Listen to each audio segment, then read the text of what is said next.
Hello everyone, welcome back to my another new video.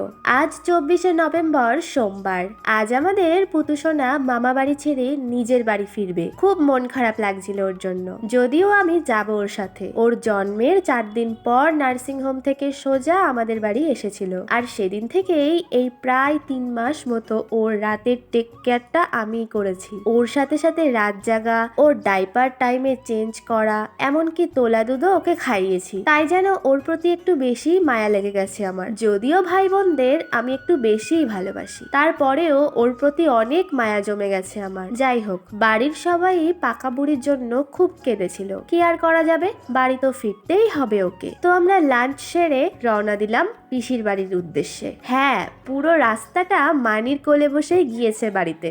বাড়ি এসে ওকে ঘুম পাড়িয়ে পিসি আর আমি দুজন মিলে ঘরটা কোনো রকমে গুছিয়েছি। পিসও ছিল ডিউটিতে। 3 মাস বাড়িতে না থাকলে যা হয় আর কি। রাতে কোনো রান্না করা হয়নি, বিরিয়ানি আনিয়ে ডিনার করেছিলাম আমরা। পরদিন আমি বাড়ি চলে এসেছিলাম। আরো কিছুদিন থাকার ইচ্ছা ছিল, তবে 27 তারিখ নাইটে আমাদের ফ্লাইট ছিল, সেই কারণেই চলে আসতে হয়েছে আমাদের। আসার সময় খুব কান্না পেয়েছিল, অনেক কষ্টে নিজেকে কন্ট্রোল করে নিয়েছিলাম, নয়তো পিসি সোনু ওরাও খুব কাঁদবে।